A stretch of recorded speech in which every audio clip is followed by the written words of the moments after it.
The first time they told Malik Carter he wasn't the right fit for prime time, he laughed because the absurdity was so loud it drowned the insult. The second time, he didn't laugh. The third time, he started counting. Malik had been grinding in the television industry for almost a decade, building his way up from an unpaid intern to a respected segment host on City Pulse Live, a popular morning show. He had the charisma, the timing, the deep voice that made even the weather sound like breaking news. But there was something he couldn't charm his way past his skin color. It wasn't always in the words. Sometimes it was the subtle pause after he pitched a story idea, the way a producer's eyes darted to someone else before nodding. Sometimes it was a joke about urban appeal that landed with a heavy thud in the room. And sometimes it was just silence doors that never opened, auditions he never heard back from, opportunities that floated toward his white colleagues like they had been born with an invisible invitation. Malik told himself it was the nature of the industry. Everyone faced rejection. Everyone had to pay their dues. But there was no denying the pattern. The anchor roles went to white men with a neutral look. White women with polished smiles and carefully trained voices.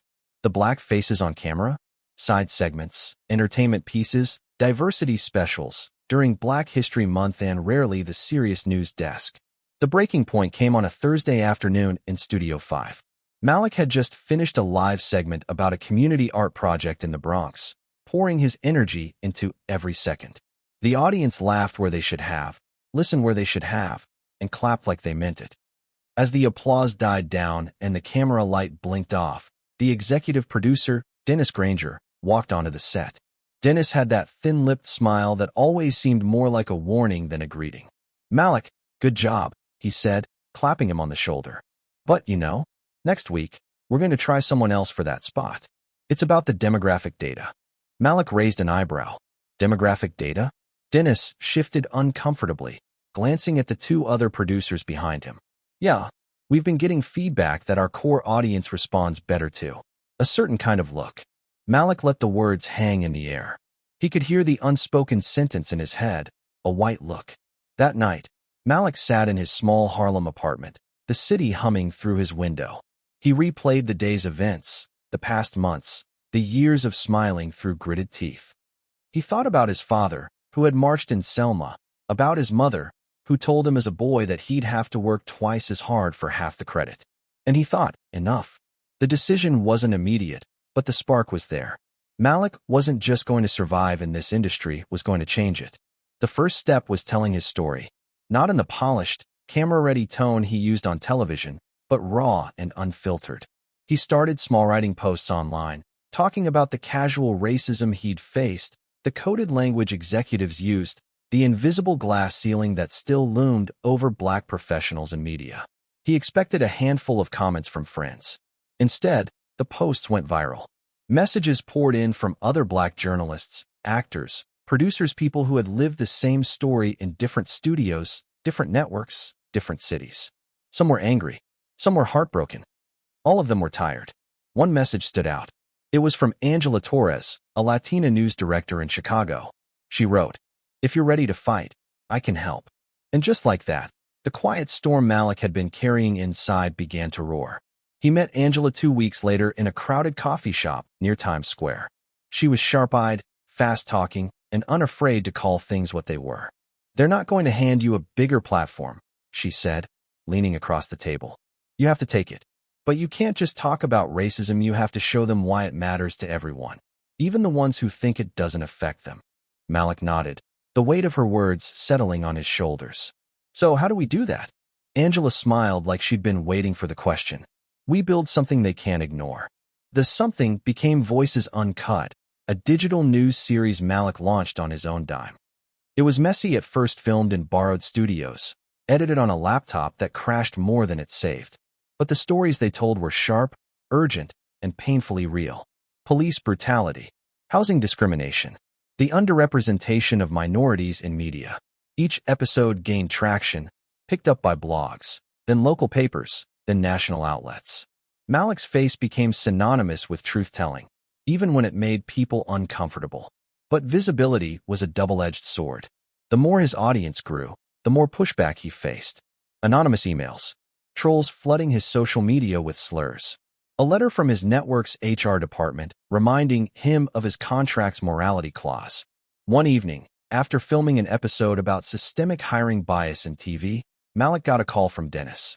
The tone was cold, clipped. "You need to dial it back," Dennis said. "The network doesn't appreciate you attacking the industry that pays your bills." Malik almost laughed. "The industry that underpays me, you mean?" "This isn't a joke, Malik. If you keep this up, you're going to find yourself without a job." For a moment, Malik felt the familiar tug of fear. The rent, the bills, the precarious nature of freelance work, it all pressed in at once. But then he thought of the emails he'd received from young black students who said they wanted to be journalists because of him. He thought of the mothers who thanked him for telling their sons' stories. "Then I guess I'll just have to find a new industry," Malik said, and hung up. That night, he didn't sleep. Not because he was scared, but because he was planning. Malik spent the next few days in a haze of coffee, late-night calls, and pages of notes scattered across his dining table. The apartment looked like a war room, sticky notes on the walls, timelines scribbled in black marker, his laptop constantly buzzing with messages from collaborators. Angela was in constant contact, sending over research, potential guests, and a list of sympathetic insiders who might be willing to speak on camera if their identities were protected. "We're going bigger," she told him over a video call. "Not just interviews. We're going to expose the pipeline. Show exactly how systemic this is, from the hiring desk to the executive boardroom." Malik rubbed his temples. "They'll try to shut us down."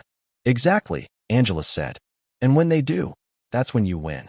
The next Voices Uncut episode was unlike anything they had done before. Malik opened with a direct-to-camera monologue, not smiling, not softening the edges for palatability. "They tell us we're not the right fit. They say audiences won't connect with us. They hide behind words like branding and market research. But the truth is simple. Black and brown journalists are being locked out of the most powerful roles in television not because of merit, but because of prejudice." Then came the interviews. A former network HR recruiter who spoke about coded language in hiring emails. A black meteorologist who'd been told to tame her natural hair if she wanted to stay on air. A Latina anchor who was quietly replaced after ratings analysis suggested her accent didn't test well in suburban markets. The episode ended with a chilling statistic. In the top 50 television markets in the U.S., less than 12% of primetime anchors were black, despite African Americans making up over 13% of the population. It exploded online. Millions of views within days. Hashtags trended. Other journalists began posting their own stories, tagging Malik. The conversation was everywhere. And then, the threats escalated. One morning, Malik found an envelope slipped under his apartment door. No return address. Inside, a single sheet of paper with bold black letters. "Stop, or we stop you." He stared at it for a long time, the paper trembling in his hand. Angela insisted he go to the police, but Malik hesitated. He knew what they'd say without a direct threat of violence. There wasn't much they could do. Besides, the real danger wasn't just the anonymous cowards sending letters. It was the institutional machine that could quietly erase him from the industry if he pushed too far. But it was too late to stop. The following week, Malik was invited to speak at a journalism conference in Washington, D.C. He knew this was his chance to bring the conversation into the mainstream. When he took the stage, the ballroom was filled with reporters, producers, and media executives from across the country. He could see Dennis in the crowd, arms crossed, expression unreadable. Malik didn't waste time on pleasantries. "If you believe diversity is a buzzword, you've already lost the trust of your audience," he began. His voice was steady, each word deliberate. "If you think representation is charity, you're not just part of the problem, you are the problem." He laid out the data, the personal stories, the hypocrisy of networks that celebrated civil rights anniversaries on air while perpetuating exclusion behind the scenes. He could feel the room shifting, some leaning in, some bristling.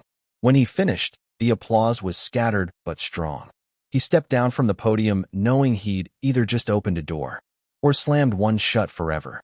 Later that evening, while nursing a glass of water in the hotel bar, Malik was approached by a tall man in a gray suit. "Malik Carter?" the man asked. "That's me." The man extended a card. "Daniel Reeves, senior producer at Nationline News. We should talk." The meeting the next morning felt surreal. Nationline was one of the largest news networks in the country, and Reeves was offering him a guest hosting slot on their flagship nightly show. "We've been following your work," Reeves said, his tone professional but warm. "We think you could bring a fresh voice to the desk." Of course, it would mean stepping back from Voices Uncut for a while. Full-time network work is demanding. Malik sat back. He could feel the hook in the bait. This was the offer everyone in his position dreamed of: visibility, credibility, a paycheck that wouldn't make him flinch at rent day. But it came with strings. "I won't stop talking about the things I've been talking about," Malik said carefully. Reeves smiled faintly. "We wouldn't expect you to. But perhaps with a little more balance in the framing." Malik knew what that meant. Softer edges. Less fire. The safe version of truth. He didn't give an answer in the room. Instead, he walked out into the bright DC sunlight, the business card burning in his pocket. That night, back in Harlem, Malik paced his apartment. Angela's voice echoed in his head. "They're not going to hand you a bigger platform. You have to take it." Maybe, he thought, this was a way to take it. Maybe being inside the machine was the only way to change it. Or maybe it was a trap, designed to strip away his edge until he was just another agreeable face behind a desk. Before he could decide, the trap sprung itself. The next episode of Voice's Uncut investigation into discriminatory firing practices at a major TV network was pulled from the hosting platform less than 12 hours after release. The official explanation was violation of terms of service, but Malik knew better. Behind the scenes, lawyers were moving, and someone had called in a favor. Then came the lawsuit. A network Malik had worked for years ago filed a defamation claim, citing one of his earlier episodes. The legal fees alone could ruin him. For the first time, Malik felt the weight of everything pressing down at once. The threats, the financial risk, the possibility of losing the very platform he'd built. He sat in the dark that night, the city lights painting fractured patterns across his floor, and asked himself the question he'd been avoiding. Was this fight worth destroying his life over? The answer came in the form of a video message. It was from a young black journalism student in Atlanta. "Mr. Carter," she said, her voice trembling slightly, "I just wanted to say, I've always been scared that there wasn't a place for people like me in this industry. But then I saw your show, and now I'm applying for my first internship. Thank you." Malik replayed the message 3 times. By the third, the decision was made. If they wanted a war, he would give them one. The next phase wasn't about reacting, it was about attacking. Malik called in every favor, every contact, every ally he'd made over the years. Angela coordinated a coalition of journalists, advocacy groups, and even a few sympathetic advertisers who were tired of the industry's stagnant status quo. They launched the Open Screen Initiative, a campaign demanding transparent hiring data from all major networks, enforceable diversity quotas, and independent oversight committees. The petition gained 500,000 signatures in a week. Celebrities endorsed it. Politicians began referencing it in speeches. And, perhaps most importantly, the public pressure worked. Networks started calling not to threaten, but to negotiate. Malik's phone became a battlefield of offers, counteroffers, and off-the-record conversations. Some executives genuinely seemed ready to change. Others were clearly just trying to manage the PR fallout. But through it all, Malik kept his focus: systemic change, not token gestures. One rainy Thursday, he found himself back in the same network headquarters where Dennis had once told him he wasn't the right fit. This time, he wasn't there for a segment. He was there to sit across from the board of directors and present the Open Screen Initiative in person. The meeting was tense. Old guard executives asked loaded questions. Some tried to poke holes in the data. Others questioned whether audiences even cared about diversity. Malik didn't flinch. "You don't get to ask if the audience cares," he said evenly. "You're the ones who taught them not to." By the time he walked out, he didn't know if they would sign on. But he knew they'd been forced to look him in the eye and hear the truth unfiltered. Malik stepped out of the boardroom into the chilly November air, the hum of midtown traffic hitting him like a wall. He had spoken with every ounce of conviction he had, but the poker faces around that long polished table gave nothing away. Were they thinking about change or already figuring out how to bury the conversation without a trace? Angela was waiting across the street in a corner cafe, laptop open, fingers drumming the table. When he slid into the seat across from her, she searched his face. "Well, they listened," Malik said slowly. "Whether they heard me, I don't know. That's how they play it," she said, leaning back. "They stall. They smile. They hope you get tired and move on. You can't let them. He knew she was right. But exhaustion had been creeping in late nights, constant interviews, the strain of being the face of a movement that was as heavy as it was necessary. That night, Malik tried to sleep, but the city outside wouldn't let him. Every honk, every muffled shout seemed like an echo of the conversations he'd had all year about representation, about systemic bias, about the invisible rules that had governed television for decades. The next morning, he got the call. It was from an anonymous number. "Malik Carter?" a man's voice asked. "Yes. You don't know me, but you've made a lot of people nervous. That's dangerous." Before Malik could respond, the line went dead. Angela insisted he document everything. "They're trying to intimidate you. That means you're hitting where it hurts," she told him. But Malik wasn't just worried for himself. His small production team, mostly young journalists and editors, were getting strange messages, sudden contract reviews, and unexplained delays in their other freelance gigs. The pushback wasn't just personal anymore. It was strategic. The breaking point came during the filming of Voices Uncut's most ambitious episode, yet an undercover investigation into how network recruiters filtered applicants based on coded race markers in resumes and demo reels. They had whistleblowers. They had internal memos. This could blow the story wide open. 2 days before release, their rented studio was abruptly shut down by the landlord, citing unforeseen renovations. Their editing software license was mysteriously revoked due to a billing issue despite being paid in full. Someone was pulling strings. Malik gathered his team in his cramped apartment. Laptops were balanced on the coffee table, cables snaking across the floor. "They're trying to choke us out," one of the editors said, her voice tight with frustration. "They won't," Malik said. "We'll work here if we have to. No studio, no problem."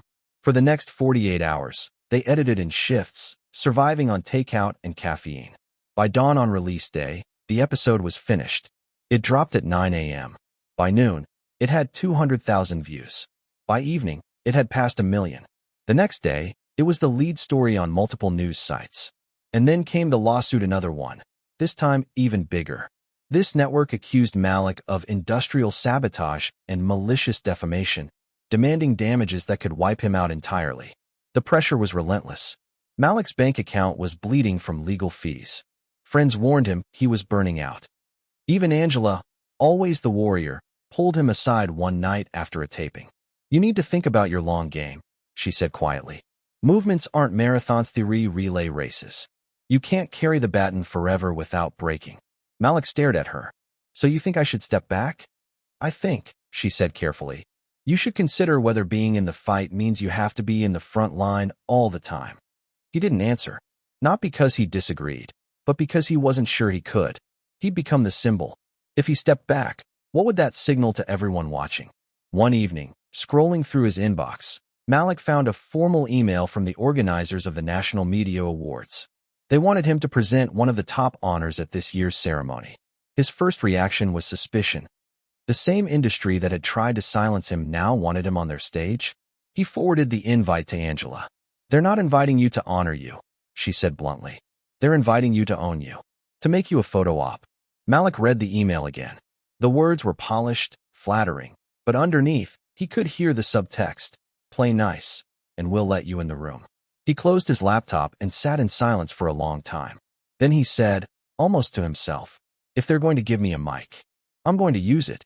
Angela's eyes narrowed. "You're going to go off script." He smiled. "I'm going to make sure they remember why they were afraid of me in the first place." From that moment on, every move was preparation. Malik polished not the speech they expected, but the one they didn't want to hear. He rehearsed the rhythm, the pauses, the moments that would land like a punch. He gathered the latest diversity statistics, the failures and the victories, the names of journalists who'd been quietly pushed aside. He didn't tell many people his plan. The fewer who knew, the harder it would be for anyone to warn the organizers. 2 days before the awards, he got another anonymous message. "We know what you're planning. Don't do it." He deleted it without replying. The night before the ceremony, Malik stood by his window, looking out over Harlem. Down the block, a TV in a corner store window played the evening news, this time anchored by a Latina journalist he knew had fought tooth and nail for her spot. It wasn't enough. Not yet. But it was a sign. He turned away from the window, and started printing his speech. The paper slid out of the printer in crisp, white sheets, each one carrying words he knew would either open doors or slam them shut forever. He didn't care which. The weeks following that boardroom meeting were a blur. Media outlets debated the open screen initiative nightly. Some praised it as the boldest push for equity in broadcasting in decades. Others painted it as a dangerous overreach that threatened creative freedom. Malik knew what that phrase really meant. It was the industry's favorite fig leaf for maintaining the status quo. But the pressure was mounting. Emails from network insiders confirmed that internal memos were circulating about diversifying anchor desks. A leaked draft from one major broadcaster even outlined plans for a fast-track leadership program for journalists of color. Malik read that one twice, feeling a flicker of satisfaction tempered by the knowledge that promises on paper were nothing without action. Then came the invite. The National Media Awards, the most prestigious night in the industry, wanted Malik as a presenter. It was a curious move. The same establishment that had quietly shunned him for years now wanted him on stage, in front of millions, shaking hands and smiling. Angela's reaction was instant. "They're trying to neutralize you," she said flatly over the phone. "Get you in a tux, smiling for cameras, so the next time you speak out they can say, 'But look, we celebrated him.'" "I know," Malik replied. "That's why I'm going." Angela was quiet for a beat. "You're not going to play nice, are you?" "Not for a second." The night of the awards was a study in contrasts. Malik's tux fit like armor. The stage lights glittered like temptation. Backstage, producers fussed over cue cards, urging presenters to stick to the script. Malik nodded politely and slid the cards into his jacket pocket. When his name was announced, the applause was polite but watchful, like the audience was unsure whether to cheer or brace themselves. He stepped to the microphone, heart steady. "We're here tonight to celebrate the best in television," he began, voice warm but carrying an undercurrent of steel. "But you can't celebrate the best without acknowledging who's been kept from the stage, the desk, and the director's chair." A ripple went through the room. Cameras zoomed closer. For decades, people who look like me and who look like so many of you have been told we're not the right fit, that audiences won't connect with us, that our voices are too much or not enough. And yet, here we are, connecting with audiences every day when given the chance. He reached into his pocket, pulling out not the cue cards, but a printed page of the Open Screen Initiative's demands. "So tonight, I'm asking not as a guest in this industry, but as someone who belongs here that we commit to real, measurable change. No more panels without representation. No more token hires. No more hiding behind the word market when you mean bias." The room was split. Some clapped instantly, rising to their feet. Others sat frozen, eyes narrowing. And to those who think I'm asking for too much, look around. The stories that win, the ones that move people, the ones that change lives, the stories that reflect the world as it really is. And the world is watching. So let's give them something worth watching. He left the stage to a mix of cheers, applause, and a few stony faces. He didn't need to see the network executives' expressions to know they were already on the phone with their PR teams. The fallout was immediate. Overnight, Malik's speech trended across social media, dissected by pundits, reposted by celebrities, and analyzed in newsrooms nationwide. Critics accused him of hijacking the awards for political grandstanding. Supporters hailed it as the moment the industry's hypocrisy was laid bare on its own biggest night. But the real turning point came 3 days later. One of the networks Malik had publicly challenged released a statement not vague, not performative, but concrete. They were signing on to the Open Screen Initiative. Within hours, another network followed. By the end of the week, 5 of the country's largest broadcasters had agreed to adopt its policies, with timelines for public accountability. Malik sat in his apartment, staring at the headlines on his laptop. He felt, not triumph exactly, but something quieter, heavier. Change was coming, but it was fragile, and it would need constant defending. Angela called that night. "You did it," she said. "We did it," he corrected. "But this is just the first step." Months passed. The implementation was messy.